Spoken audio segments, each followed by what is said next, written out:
আসসালামু আলাইকুম, hello guys, কেমন আছেন সবাই? আশা করি ভালো আছেন। আলহামদুলিল্লাহ, আমিও ভালো আছি। তো আজকে আমি একটা শরবত তৈরি করি কিভাবে, এটা আপনাদেরকে দেখাবো। পুরোটা ভিডিওর সাথে থাকুন, দেখাইতেছি কিভাবে এটা তৈরি করতে হয়। আশা করি যারা 1 মাস সেবন করবেন ইনশাল্লাহ উপকৃত হবেন, এবং কি বলবেন যে ভাই আপনি যেভাবে তৈরি করছেন আসলে জিনিসটা অনেকই মূল্যবান জিনিস, উপকারী পাইছি, কোনো পার্শ্বপ্রতিক্রিয়া নাই, একদম নিজের হাতে তৈরি করে খাইবেন।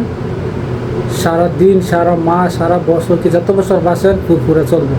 তো দেখেন, এত বক বক না করে কীভাবে তৈরি করতেছি আগে দেখেন, তারপর ঠিক আছে লেটস গো।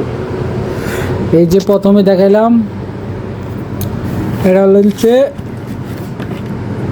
দুধ, ঠিক আছে। ব্লেন্ডার করতে হবে, ব্লেন্ডারের ভিতরে রাখতেছি, বাস। সাথে দেব একটা কলা, কতগুলো খেজুর দেব, তারপরে দেব কাঠবাদাম, খেজু বাদাম পাউডার করে রাখছি, পাউডার। তারপরে দেবো এইসব বলে বসি, বাস হয়ে যাবে আমার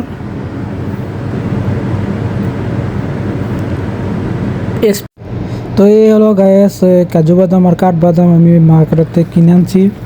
তারপর রোদে দিলাম, রোদে দিয়ে শুকাইয়া কুরকুরা করছি, কারণ শুকনো হলে মনে করেন পাউডারটা করতে একটু সহজ হয়, তাড়াতাড়ি হয়ে যাবো, এই কারণে একটু শুকাইলাম।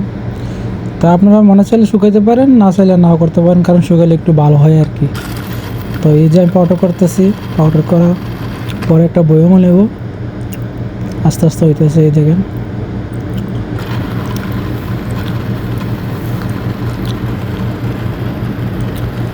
মূলত এই জিনিসটা আপনি চাবায় খাইলে যে শান্তি, এতে ভালো শান্তি লাগে আপনি শরবত করে খাইলে। মনে করেন একটু পরিশ্রম হইল জিনিসটা, মানে একদম সাথে খেজুর পরে তো দেখাইলে নই, দেখলে নই, বাস তৈরি করতেছি। খেজুর দিলাম, কলা দিলাম, দুধ, সবগুলোর বসি, সব সব কিছু একসাথে মিশাইয়া ব্লেন্ডারে ঢুকাইলাম, এই যে দেখতেছে,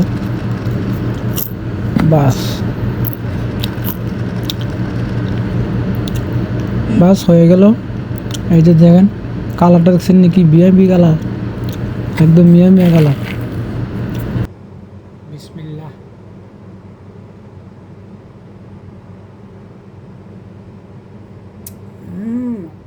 এত স্বাদ কে!